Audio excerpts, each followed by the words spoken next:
welcome back to the Junk Planet. Today we are looking at the Marvel Legends Spider-Man Into the Spider-Verse Miles Morales.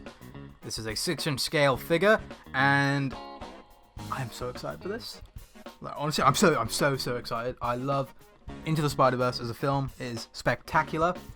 I was going to say it's my favourite Spider-Man film, but that would be a lie, because Spider-Man 2 is there's a lot of nostalgia there. I love that movie. I love that movie so much. But Into the Spider-Verse is a close contender for the Webhead's best cinematic outing. And I'm very, very excited for these figures.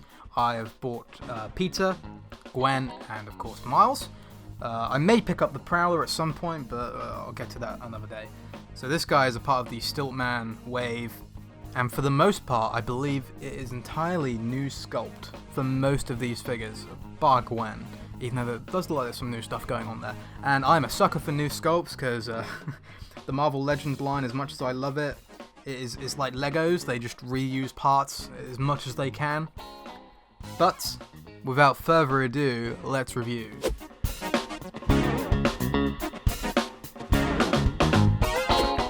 And here we have the packaging for Miles Morales. This comes in your average Marvel Legends box that's been around for ages now. I would quite like an update. I think these are looking a bit dated. So here we have the Spider-Man Into the Spider-Verse logo. It says Miles Morales. Marvel Legends here. At the top you got a nice Spider-Verse logo. On the side you got cool artwork of Miles himself. Although I don't really think that looks like him in the film. I think the shade of skin color is just slightly too dark. But you know, you can tell it's him. Same on the back here, you got a nice picture, little bit of info about Miles. A Brooklyn native and just 13 years old, Miles Morales is a Spider-Man unlike any we've ever seen before. So yeah, and then at the bottom here tells you the other figures in the wave. So Miles, Gwen, Peter, Prowler, Hand Ninja, and Marvel's Frogman. I have only picked up Miles, Gwen, and Peter. I nearly got Prowler, but I've just got to think of the space. I don't particularly care for the Hand Ninja. I know a lot of people do. It's a good army builder. And Frogman, I mean, really? What? Where's Toad? I want Toad. I don't care about Frogman. I want Toad. I want to finish my Brotherhood of Evil Mutants. God, but I hear it's a cool figure, so if you like it, then whatever. And we've got Stiltman here, which is a cool, it's a cool bath. I don't particularly care for it. I bought this from Toys R Us. So a cool thing about Toys R Us, it's a UK site where you can buy action figures and stuff. For Marvel Legends, they take out the bath piece and they sell it for a reduced cost. So I think I only picked this guy up for like $13.95, I think, which is great deal, because I don't care for the Stiltman bath piece at all. Anyway, that's enough about the packaging. Let's just crack on. And here we have Miles out of the packaging, and this is one of the best Marvel Legend figures I've ever bought, and I've bought a lot of them. I have a lot of these guys, but this is super impressive, and especially for the price. I think it's not quite import quality, but damn is it getting there. Seriously, Hasbro, you have stepped up your game with this. So Miles here is sporting his unmasked head, which is the one I prefer anyway. I think this is really impressive. It looks just like him in the film. The details here are amazing. He has this little mark on his head, which I know some people who reviewed this think it's a paint defect. No, that is in fact a feature he has in the film. It's just a crease in the forehead. The hair looks incredible, just like it does in the movie. It looks great. Just looks like he's come right off the screen. Honestly, very impressive, and it's up there with the import quality figures. Alright, so for the torso, he has a Spider-Man costume underneath, which has nice sculpted details. None of the web lines are painted, but that's fine because they aren't in the movie. Whereas on recent Spider-Man figures, they've stopped painting the web lines and it just looks bad. It looks cheap. Whereas this, it actually works because that is what the character looks like. So this jacket is two separate pieces. I would perhaps like a bit more detail on the jacket. Maybe like to paint the zips or something. I like this pocket square has been painted, but yeah, some detail on the zips would be nice. And on his butt, he's got some pockets. And his shorts, again sculpted lines for the webs on the feet. And for his trainers or sneakers, for you American viewers, they could do a bit more detail. The laces aren't painted, and I know in the film these are Nikes. I'm assuming they didn't get the rights because, yeah, there's no Nike tick on these. So you could probably customize these to make them more accurate to the film if you wanted.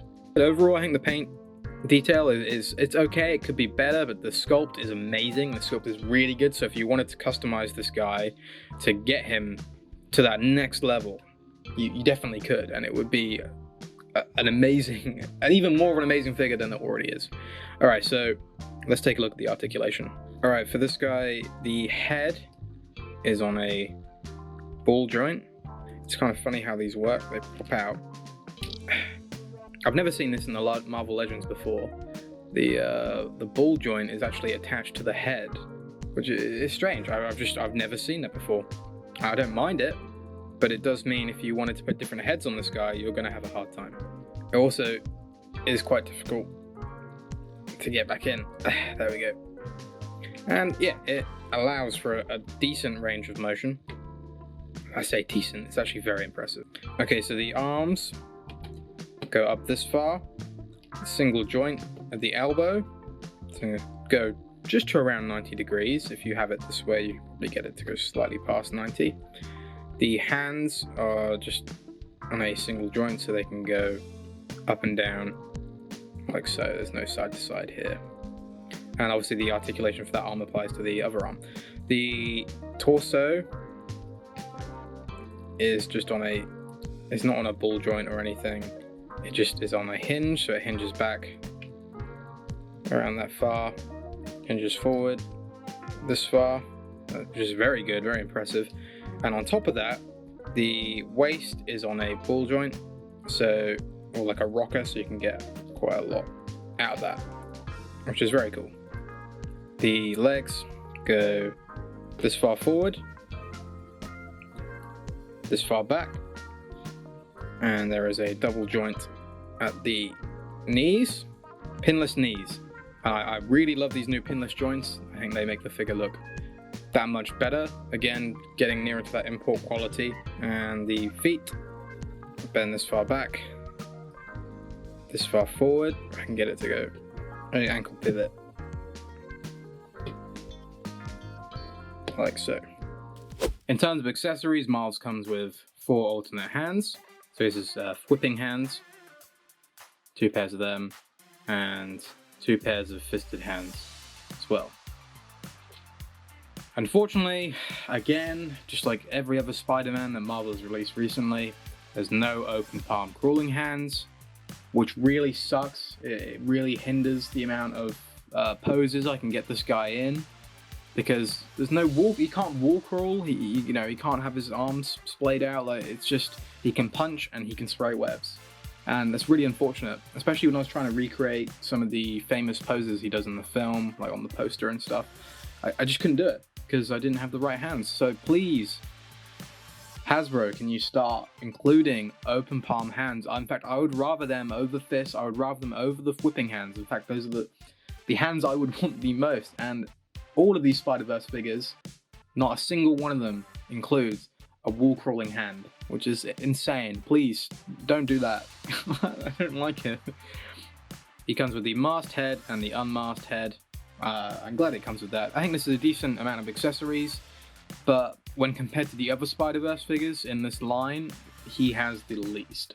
Except for Prowler. I can't state for Prowler because I haven't got that figure, but Spider-Gwen comes with Spider-Ham as well as alternate hands and alternate head, and Peter B. Parker comes with a bunch of alternate hands and an alternate head and like a drink accessory. So I feel like Miles pulled the short straw here. Alright, swapping out Miles' accessories is pretty simple. So the head comes off like it did before, so you just pop it off, and then you get the new head, which has its own little ball joint on it, and that pops in. So you can have him in this Spider-Man getup. The Spider-Man head itself is well detailed. It has the sculpt lines on it again for the webs, and the eyes have been well painted as well. They haven't really missed much of the paint apart from just slightly below on this eye here, but it's not very noticeable. One of the problems I have with the just the overall design of this guy is that the neck does lean forward slightly. So getting his head to go back is not impossible. You can only get to go forward like this. Getting it to go back, it's really hard just because of how this is sculpted. I would have preferred it if the neck was on a joint as well. Then you get way more movement out of this guy. But it is what it is. For the hands, they just pop out like so. And if the camera will focus, there we go. And then you just in the new ones like that. And you can have him spraying some webs. Alright, so Miles comes in at around 5 3/4 inches, just under 6 inches. Yep. Okay, here are some height comparisons. This is Miles next to the Star Wars Black Series Mandalorian.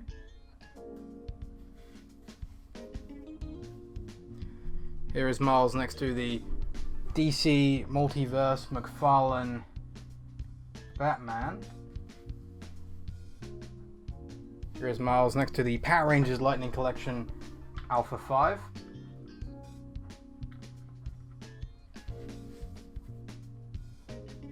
Here is Miles next to the Figma Legend of Zelda Skyward Sword Link. Here is Miles next to the Marvel Legends movie Venom,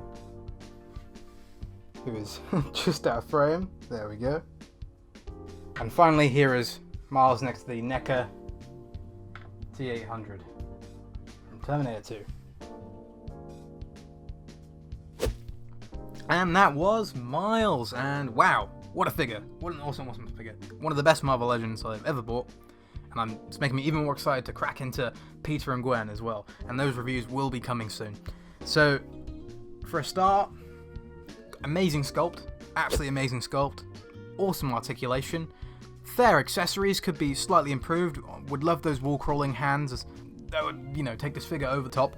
Paint is somewhat lacking, but that is expected with Marvel Legends, because that is their downfall, is the paint. Just a wash here or there would be cool. But it does fit the animated style of the movie, and it seems like Miles just popped off the screen. It is excellent, absolutely excellent. I highly recommend picking this guy up if you're a fan of the movie or Spider-Man or action figures in general, because it is one of the best, and for the price, it is an absolute steal. But anyway, please remember to like and subscribe. More videos coming soon. This has been The Junk Planet, and goodbye.